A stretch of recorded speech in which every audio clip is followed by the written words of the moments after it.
Sweat slicked against Applejack's back as she made her way up to the long, winding path to the manor house. Around her, the morning air was so thick with the scent of baked bread. The baker had started work hours ago.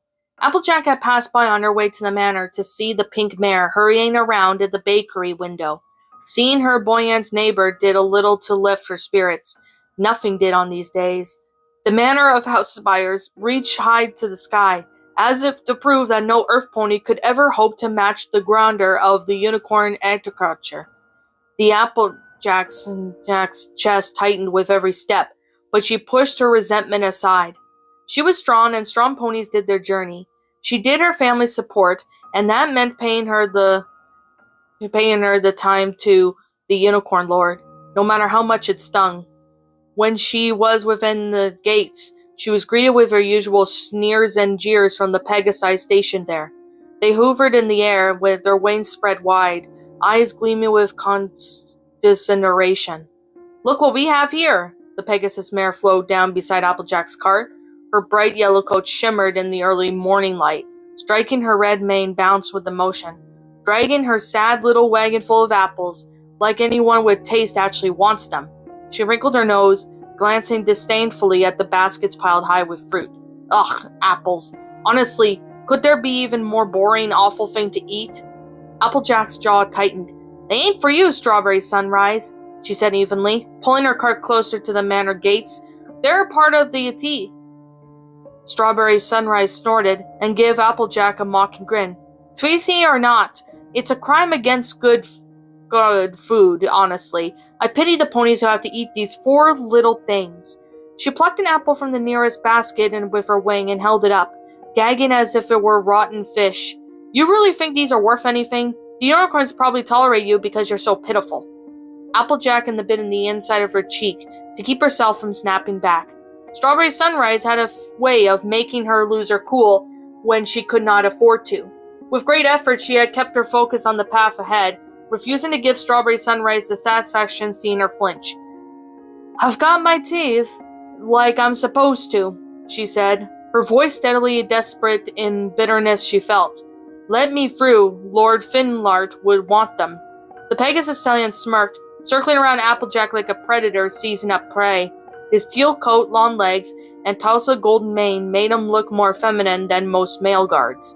There was nothing soft but gentle about him, though.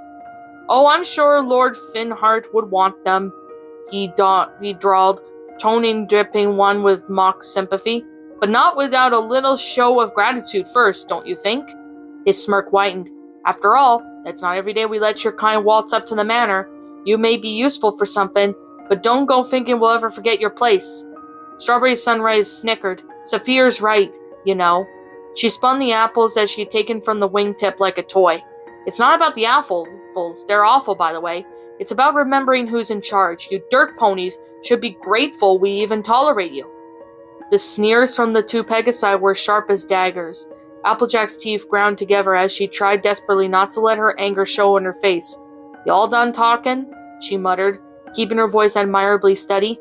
Saphir chuckled, stepping closer. "What's the rush? You in such a hurry to bow to Lord Flintheart? Or do you like just pretending these sad little apples are yours worth anything?" "I'd take pity on her if she weren't so stubborn, but it's kind of cute, don't you think, Zip? Like a stray dog that doesn't even know when to stop barking." Strawberry Sunrise smirked, rolling the apple across her back and onto her other wing. "Honestly, Applejack, I don't know how you manage to carry all these without tripping over your own hooves. Must be exhausting. Lugging around is something so useless." She gave the apple a sharp flick, sending it up to the air. Applejack gave a sharp gasp, and round the red fruit plummeted and smashed against a cobblestone. It burst, splattering up into the pulp and juice in all directions. Strawberry gasped erratically. "Oh no, look what's happened! Such a shame! And to think that it was a part of your teeth!" "Now you'll be short!" She turned to Applejack. A sly grin spread across her face. "You better clean this up. Lord Finthart doesn't take kindly to sloppy deliveries or shortages." She leaned in, her voice dropping into a venomous whisper. "I hate to see you get into trouble for being so careless." Saphir Breeze chuckled from behind her, his wings flaring hazily as he watched. Yeah, wouldn't want to disappoint the good Lord. You better get scrubbing. He paused, tapping a hoof to his chin in mocking contemplation. Oh wait, you earth ponies do everything with your mouths, don't you? He then leaned forward slightly and his voice dropping into a mockingly conspirational tone. Why don't you lick it up, huh? Show us how useful those dirt earth pony instincts like yours really are. Strawberry Sunrise burst into laughter. She nudged a piece of the crushed apple closer to Applejack with the tip of her hoof. Oh, look, Zep, this is perfect. It's only fair if she cleans up her own mess. Oh, what's left of her sad little tea. Applejack froze, her breath catching in her chest as anger boiled to the surface. Her ears flattened, her hooves digging into the cobblestone as she fought to keep herself from snapping. Every fiber of her being screamed at her to shove Saphira Breeze's smug grin straight into the crushed apple, or to wipe that cruel laughter off of Strawberry Sunrise's face with a well-aimed kick. But she couldn't. Her family depended on her, depended on the Titi, on steadying the Unicorn's Lord's tenuous favor. So instead, she clenched her teeth so hard that it hurt and to mutter through her gritted teeth. You all had your fun. Saphira Breeze shrugged. Suit yourself. Just thought I'd offer some helpful advice. He stepped back with an exaggerated yawn, though bored by the whole thing. Applejack bent down to gather the remains of the crushed apple into the basket with her hoof. The humiliation burned, but she just forced herself to stay quiet. She could not let them win. Her nostrils flared with the scent of juice.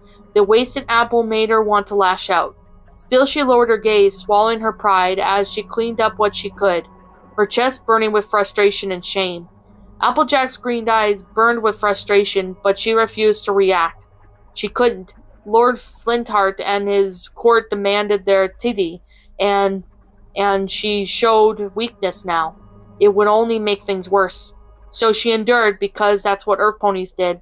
Saphira Breeze lazily waved a hoof towards the gates. Guess we'll let you in. Wouldn't want Lord Flintheart to miss his apples.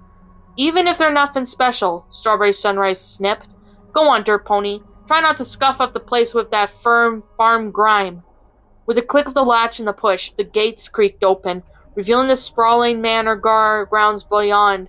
The manicular lawns and the glistening fountains stood in stark contrast with the dusty path Applejack had taken to get there. She swallowed her pride once again, gripping the wagon's harness tightly and dragging her cart inside. Her hooves sank slightly into the pristine gravel path, leaving a faint traces of dirt behind her. The weight of the apples pulled against her shoulders, but she kept her chin up, refusing to show any sign of struggle. She knew the two guards were watching her, and she refused to give the satisfaction of seeing her struggle. As the gates clanged shut behind her, another figure approached from the manor. Her steps light and deliberate, a unicorn, Rarity, one of Lord Flintheart's prized ladies, trotted down with them with an air of grace and beauty. Her white coat gleamed in the sunlight, her horns shimmered in the faint glow of magic. Her elegant mane flowed in a perfect cascade of curls, stark contrast to Applejack's rough, sunburnt appearance. Well, well, Rarity said, her voice sweet but cold. The farmer's here. How quaint. She looked at Applejack over with disdain, her gaze lingering on her work-worn body. Did you remember to wash off the dirt, darling? Or do you plan on dirtying my lord's manor with your presence? Applejack resisted the urge to snort in confusion. I didn't come to see you, Rarity, she said flatly. I'm just here to give Lord Flintheart his titty. Rarity's horn flickered as she floated one of the apple baskets out of the cart and brought it towards her to look inside. Oh, I'm sure Lord Flintheart will be pleased, she cooed, inspecting the apples with exaggerated care. Though I must say, I do wonder how such a lowly creature like yourself manages to grow anything worthy of my lord's taste. Applejack thought with a sigh. She had heard it all before, the sneering, the billeting, the constant reminders of her place in the world. The unicorns, the earth ponies, they were more than beasts of burden, tools to be used and discarded. They sneered at the Pegasi, too, considering them brash and crude. Yet, at least, the Pegasi had something to set them apart. A magic tied to their wings that unicorns begrudgingly acknowledged. Their ability to fly or walk on clouds and control the weather patterns gave them something worth respecting. Earth ponies, however, were the lowest of the low, with no wings to soar through the skies and no horns to channel magic. They were deemed unremarkable and the inferior. Unicorns viewed their strength and connection to the earth ponies as gifts, but they were a mark of servant class. To them, farming, building, and providing for others were menial tasks meant for those without refinement of magic. Applejack hated the way their eyes always ranked over her, filled with disdain, as if she was nothing more but than the dirt they had compared her with.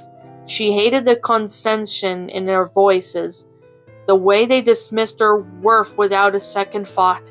However, she hated most was the power that she had held over her family farm. This was the price she had to pay to ensure that her family could survive another season. So she gritted her teeth, swallowed her anger burning in her chest, and let Rarity insult her and her apples just as she let Strawberry Sunrise and Zephyr Breeze insult her. She would endure it all, just as she always had, for them, for her family. You've done quite enough, Rarity. Applejack and Rarity both looked up in the imperious voice from above. Lord Flintheart looked back at them from the manor's balcony. His coat was steely shade of gray that seemed to blend into his black cloak.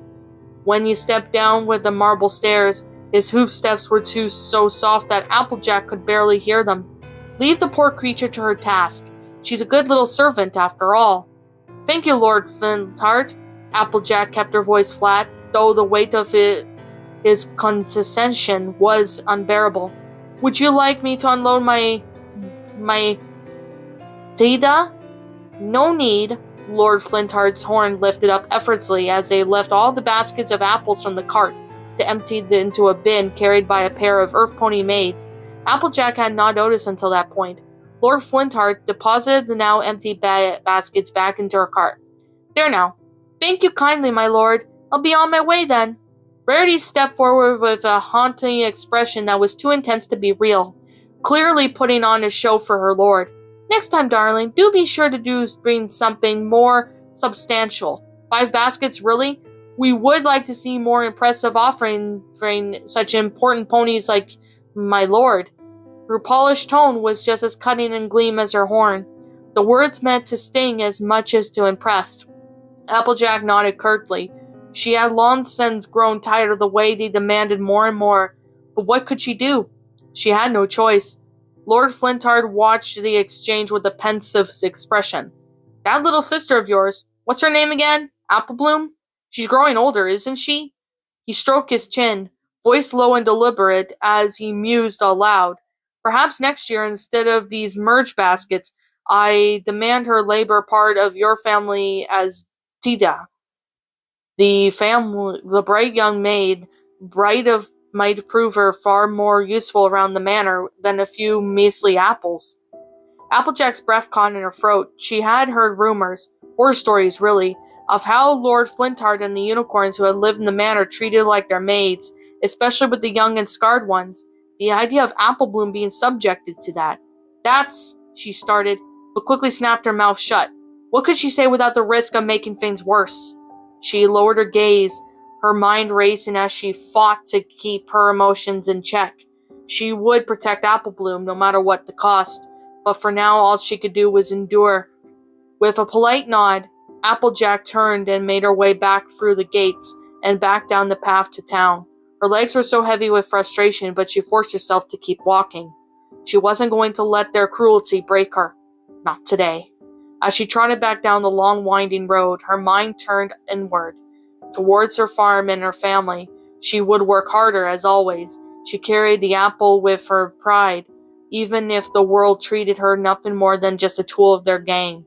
She would make sure there would be more than enough apples to meet the term substantial and keep Applebloom out of the manor altogether. Sweet Apple Acres was far enough outside town that the nearer she got, the more she felt like she could breathe again. The manor was not even visible behind the horizon anymore, and with the disappearance from the view, the tension in Applejack's body slowly eased away. When she got home, she would make breakfast, rouse Applebloom for school, and then see all about. A flicker of light caught her eye. She glanced up. barely catching a breath, glowing and streaked in the sky before it vanished. It was so fast that she thought she had imagined it. She shook her head. It was just the glare of the sun, or a trick of her weary mind.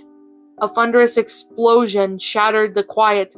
Its force rippled through the ground and nearly knocked Applejack off her hooves. She whipped down the source of the sound, heart pounding as a fume of smoke rose from the orchard. What in tarnation? Something had crashed down in her orchard, and it had crashed hard. Smoke rose in the expanding fume. Oh my gosh, my trees! They could not afford to lose any tree to fire. Without thinking, she unhooked the cart and galloped in the direction of the smoke. The closer she got, the more sparks and more smoke whipped around her face. But when she did not care, there was something besides just smoke in the air. It felt charged, like it was brimming with static electricity. Her mind raced through every worst-case scenario. Fire, the word would repeat like a drumbeat in her brain. The apples, her family's livelihood, could be gone in an instant if there were a fire, and she did not put it out. Her legs ached, but she pushed forward, driven by her fear and urgency. Yet when she reached the source of the smoke, she skidded to a halt. There was no fire. Instead, the familiar rows of apple trees had been torn apart. Trunks splintered from branches scattered. At the center of devastation was something that she had never seen before, an enormous crater carved into the earth itself. Its edges blackened. Smoke rose in curling tendrils, the air shimmering into heat so intense that it made her eyes even water at the distance. Applejack stared in disbelief. Her obscure thought was that it might be some punishment from the manor house. Maybe Lord Flintheart or Rarity had sent something down with their magic towers, because the apple strawberry sunrise had smashed left of the short. She shook her head. Don't be foolish, Applejack, she scolded herself. Even unicorn magic couldn't do this. Could it? A low groan made her ears perk. It was the sound of some pony in pain, and it was coming from inside the crater. Hello? Applejack took a cautious step closer. The heat radiating from the crater was suffocating. She squinted against the haze, her hooves crunching on the scorched grass as she crept to the edge. The closer she got, the more heat made her fur prickle and her lungs ache. Another pained groan pushed her forward. Peering into the crater, she could hardly believe her eyes. At the center lay a pony like anything she had ever seen before. The creature's body seemed fragile, yet impossibly graceful, a blend of power in its elegance. Its wings sprawled out around it, shimmered faintly even in the dim light, sheathing its body in as a magical aura, glowing dimly as if the creature was too exhausted to keep casting a protective spell on its horn. Wings and a horn? Applejack stared, torn between awe and disbelief. What in Equestria? Every instinct told her to turn back, but something about the figure drew her forward, like a whisper directly into her brain that she could not ignore. Hey there, Applejack called, her voice barely audible over the creaking heat from the crater. She took a hesitant step forward, but the searing air forced her way back. The closer she got, the more it felt like standing in the heart of forge. Her skin prickled and her throat burned. She could barely keep her eyes open against the intense temperature. Can you hear me down there? The figure in the crater stirred, drawing a sharp breath beneath Applejack as it shifted slightly amidst to the smoldering earth. She then felt a flicker of relief when she saw the faint rise and fall of its chest. Proof that it was alive, though barely, slowly lifted its head and opened its eyes. Applejack froze. Its eyes were a deep, luminous violet. Even though there was a haze of pain, they seemed to pierce and pin her, pulling her with intensity she could not explain. They weren't just beautiful, they were otherworldly. For a moment, she all forgot the heat radiating from the crater, and forgot the devastation around her, forgot the morning's humiliation and all her worries. All she could do was stare and let herself be overwhelmed by the unexpected beauty before her. She had never seen anything like this being before, nothing so powerful and so fragile, and so utterly captivating all at once. Before she could find her voice, a faint glow surrounded the creature's horn, trembling like a dying flame. Its body, surrounded by the glow, began to lift up. The sight broke Applejack from her trance. The creature was trying to move itself out of the crater. Hold on now, she called. Don't overstrain yourself there. You're hurt.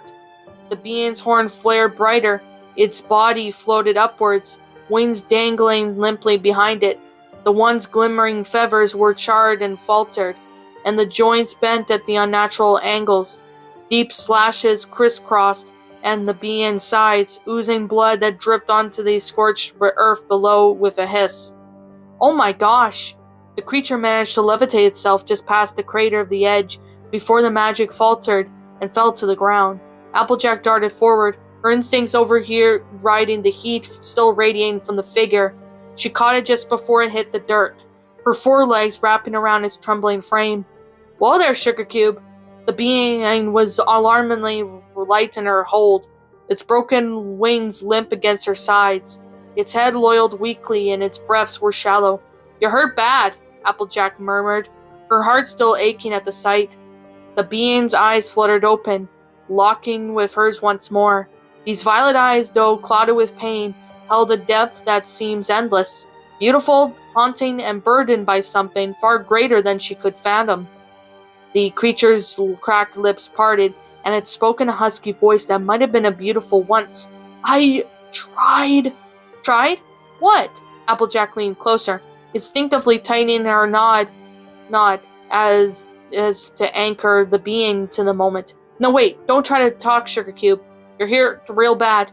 "He's coming." "What? Who's coming?" The creature's eyes fluttered open, struggling to stay awake. "We tried to stop him." It murmured each word, labored but urgent. "All of us. Celestia, Luna, even Cadence and me." Its voice was cracked and Applejack with the impression of tears. "But we failed. He's coming. We couldn't stop him. We were meant to protect this world, but we couldn't stop him." The weight of the words pressed down on Applejack, threw her meaning and elude her. "Hush now," she murmured instead. "It's okay. I got you. You're safe now. I'll get your medical attention.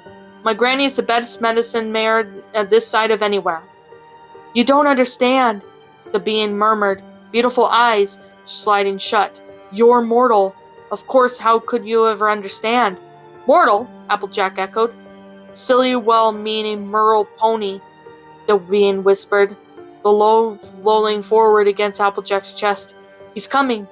Applejack swallowed. "Who is?" "Discord." Applejack froze, the name echoing in her mind like a tolling bell. Discord. It was a name that she only had heard whispered in old stories and half-forgotten sermons. Her pa had believed in such thing once, and she had remembered the faded murals in the town's crumbling chapel. Images of radiant creatures locked in desperate battle against the monstrous figure made the chaos and destruction Discord, the greater corrupter, and the bringer of ruin, and the enemy of harmony itself. Her gaze drifted down to being cradled in her forearms. Its legs were broken limp, its body fragile yet somehow imbued with the unhervy grace. Her heart skipped a beat as the understanding had dawned. She was holding one of them, a fallen angel, not just any pony, but a creature from the heavens themselves. This was no ordinary being. This was something scared, divine, and it had fought the world's greatest evil to protect them, just like the scriptures said. And it had lost. Applejack swallowed hard at the weight of it all pressing down on her. For a moment the farm, the manor house, and even the family felt a world away. She was holding the impossible. The impossibility had spoken her doom. "Discord," she whispered, her voice trembling as the name left her lips, filled with fear and a dawning sense of responsibility. What's up, my pretties? It's the Lion Queen here. I want to appreciate you all for tuning into this video, and I do appreciate you guys supporting my video by giving this video likes and stuff. If you really enjoyed this video, be sure to leave a like, comment and subscribe if you're new, ring the bell for notifications to when I upload so that way you guys will get updated for whenever I upload. If you want to follow me on Twitter or DeviantArt, feel free to leave a follow on those if you are interested in following me on those socials. If you want to support my backup channel, known as Miss Dark Shigo, feel free to subscribe to it, as a link to that will also be in the About page section. And with that being said, and that being the case, thank you so much for watching, my pretties, and as always, please stay pretty.